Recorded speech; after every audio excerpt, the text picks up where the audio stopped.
O Espiritismo desvenda os grandes enigmas da vida. De onde venho? Para onde vou? O que acontece após a morte?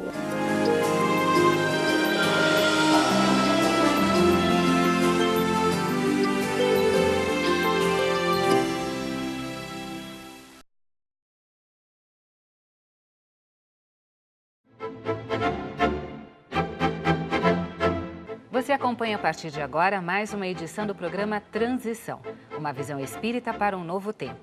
Mais uma vez, contamos com a presença de Sueli aqui conosco. Sueli, bem-vinda mais uma vez conosco. Muito obrigada, o prazer é meu. Vamos falar hoje a respeito de pensamento e sintonia. O que é ter sintonia por uma outra pessoa? Quando nós temos, vamos falar um pouquinho sobre afinidade. Quando nós gostamos das pessoas, e se a gente olhar a nossa vida, a das pessoas de maneira geral, uma criança quando vai para aqueles primeiros momentos na escola, ela vai começar a se aproximar de outras crianças que ela tem afinidade. Em alguns ela briga, ela não gosta, mas outros ela já vai fazer ali a sua turminha. Sim. E isso vai numa sequência. Na nossa vida, nós vamos ter como amigos aqueles com os quais nos afinizamos, que pensam como pensamos, que têm preferências que nós temos, nós vamos conviver com eles. Nós não vamos conviver com pessoas que sejam completamente contrárias a nossas predileções, preferências, vontade de atuar nesse ou naquele setor. Então, nós vamos viver com pessoas com as quais afinizamos. Sim. E aí entra a sintonia. Se nós afinizamos com a pessoa, se nós pensamos da mesma maneira, nós estamos sintonizados. Nós estamos na mesma preferência, na mesma frequência vibratória. Isso é sintonia. Pode haver sintonia de amor.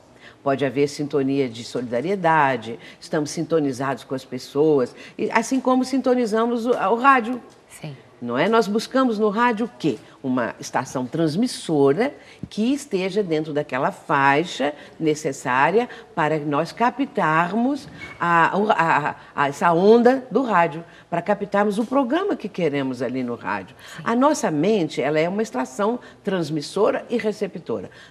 Tanto transmitimos pensamentos, quanto captamos e recebemos pensamentos. É a mesma coisa. E quem estiver sintonizado na frequência dos nossos pensamentos, como numa estação de rádio, vai ficar nessa sintonia. Então, afinidade, a sintonia, coisa muito bonita. Se nós estamos sintonizados com um número maior de pessoas, é muito bom. Pessoas todas que pensam como pensamos, que temos as mesmas preferências. E aí vamos lembrar de uma coisa importantíssima. A criação divina. O universo é a consubstanciação do pensamento divino. Nós estamos mergulhados, como diz Emmanuel, o mentor espiritual de Chico Xavier, num grande oceano de pensamentos. O pensamento divino que tudo preenche, por isso é que diz que Deus está em toda parte, porque o pensamento divino não tem obstáculos, não conhece obstáculos. Claro, ele que criou tudo, o pensamento divino está em toda parte. E essa é uma ideia maravilhosa, preenche o universo, criou todos os seres, todos somos filhos de Deus. Portanto, nós estamos mergulhados nesse grande oceano de pensamento divino. Sueli, existem pessoas que têm pensamentos negativos o tempo todo. Elas pensam que são perseguidas, elas não conseguem sair da sintonia do mal. Este tipo de pensamento seria patológico? Seria um problema patológico a pessoa não conseguir sair dessa linha de pensamento negativo? Pode ser que sim, não é? Nós temos que considerar alguns aspectos. Eu não tenho conhecimento de psiquiatria, mas nós sabemos que existem transtornos mentais que configuram esse tipo de situação.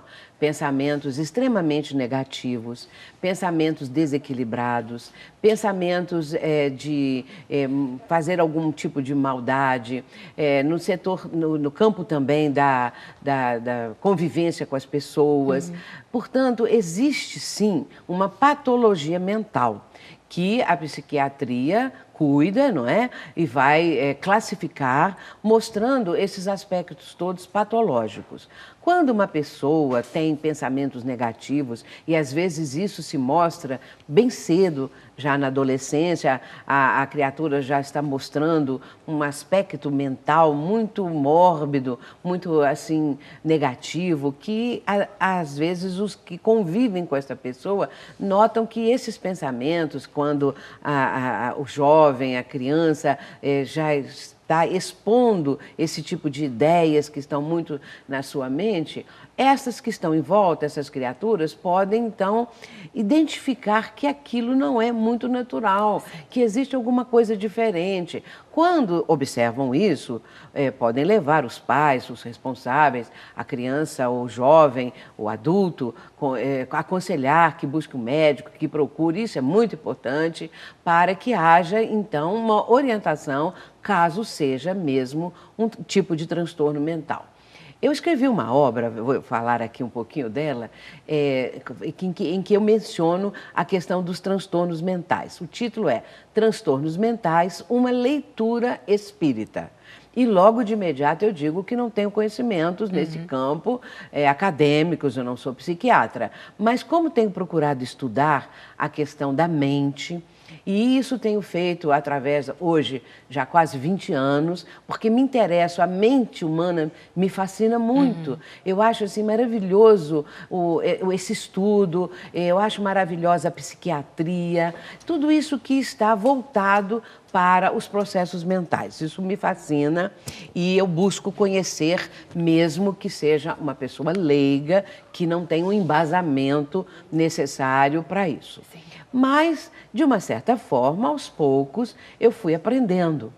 E, quando escrevi essa obra, eu menciono ali alguns transtornos mentais.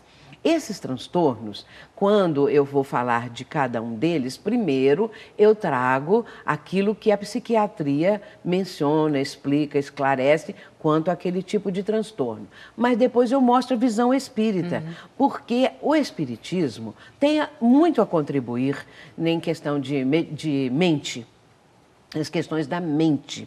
E esses aspectos, sem influenciar no tratamento médico, é lógico. Jamais o espiritismo ou os espíritas vão interferir na medicação, naquilo que o psiquiatra está orientando. Nós temos que ter essa ética, esse cuidado. Mas a doutrina tem muito a contribuir no aspecto espiritual. Sim. É isso que nós falamos na obra e também o tempo todo o espírita consciente procura mostrar esse campo espiritual.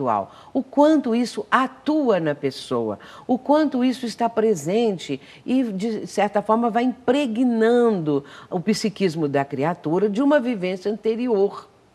E isso vai ser exteriorizado em tipos de pensamentos, de conduta também. E essas circunstâncias todas, a doutrina espírita clara, a doutrina espírita possibilita um apoio, uma ajuda que é favorável a essas pessoas, sempre de uma forma benéfica, sempre procurando suavizar aquele tormento. Nós já, atendendo nas casas espíritas, já tivemos a oportunidade de ouvir criaturas dizendo: eu queria ter uma doença física, ter qualquer coisa no fígado, passar mal disso ou daquilo, ter um problema nos rins, cardíaco, qualquer coisa, menos essa doença mental. Porque o sofrimento, às vezes, é 24 horas. Sim. O sofrimento, às vezes, é uma coisa constante, que não dá sossego, não dá tréguas. E a medicação hoje consegue equilibrar, consegue dar um pouco mais de tranquilidade para a pessoa, e isso é favorável e vai ajudá-la. Mas a doutrina espírita, através do que nós chamamos de tratamento espiritual, vai atender o cerne da questão, o doente, não a doença propriamente.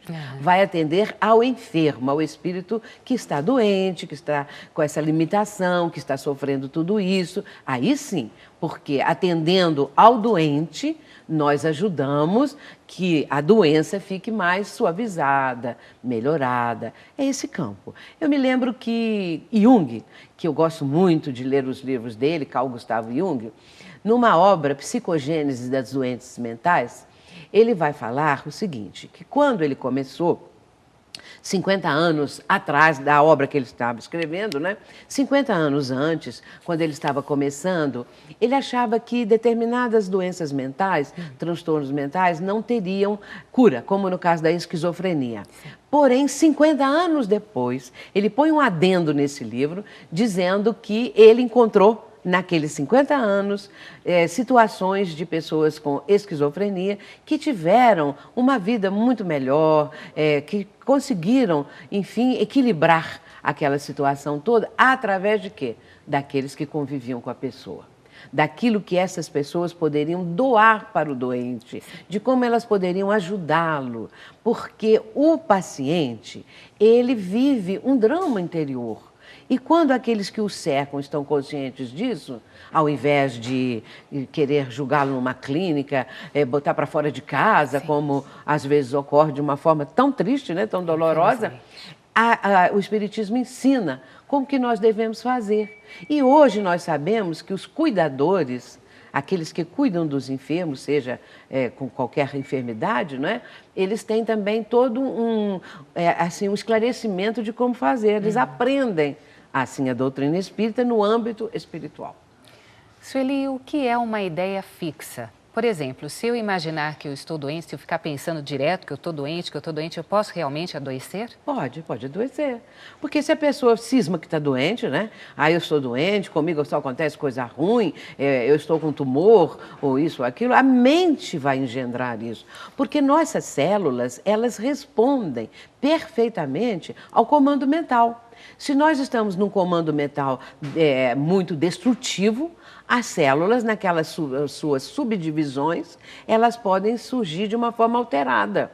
Elas podem surgir com um campo vibratório alterado, modificado, que vai favorecer uma baixa imunidade. A pessoa pode ter a sua imunidade, as suas defesas muito mais enfraquecidas pelo pensamento negativo. E isso, então, vai se refletir depois com uma enfermidade, com alguma coisa. A pessoa quer ficar doente, acaba ficando, porque esse é o desejo dela, o organismo responde. A pessoa quer morrer, acaba que o organismo vai obedecer ao comando. Agora a pessoa quer ser feliz, aí é diferente. Quem é que não quer ser feliz? Nós temos que trazer para esse outro lado. Se nós temos uma ideia, pessoas com ideias fixas negativas, vamos ter também ideias positivas. E quem tem ideia fixa negativa, procure mudar isso, saia desse caminho. Porque é muito melhor uma ideia positiva, é muito melhor cultivar alguma coisa que vai trazer benefício, que vai aliviar as dores, que vai fazer a vida ficar mais leve, que vai fazer a pessoa sorrir mais, ir ao encontro do próximo. Tudo isso é a vida de solidariedade, é o amor, amar a si mesmo. Sabe que às vezes é difícil amar a si mesmo? Tem pessoas que se cobram tanto, têm raiva de si mesma. Ah, porque eu sou feia, porque sou isso, porque sou aquilo. Então a pessoa, os outros é que são bonitos, famosos, que vale a pena. Eu queria ser aquela artista, aquele ator, aquela pessoa maravilhosa, mas ela é aquilo que ela é. Então, procure amar a si mesmo. Procure gostar do que tem, do que é, não é? Do que pode chegar a cada vez mais a alcançar. Essa é a oportunidade que a vida nos oferece. Amar a nós mesmos e cada vez mais motivar para que esse amor se estenda ao próximo. Sair do nosso mundo íntimo, do nosso egoísmo. Hoje em dia a gente vê que a própria mídia, os organismos internacionais estão pensando muito também em ajudar os povos mais necessitados, as nações, não é? E buscando minimizar o sofrimento, aonde existe a fome, aonde existe muita violência. O que está acontecendo hoje em dia? Um movimento de solidariedade. Nós vemos isso quando existe uma catástrofe qualquer, desencarnações coletivas, o quanto as pessoas se mobilizam para ajudar o próximo.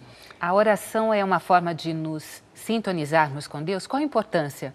Fale mais sobre a importância da oração. A oração é exatamente isso. Quando conversamos com Deus, é a conexão com a mente divina. Claro que pessoas existem que só, assim, oram de uma forma decorada, sem pensar, sem pôr o sentimento. O importante é que a oração seja um grito da alma, seja um sentimento que está sendo exteriorizado naquele instante.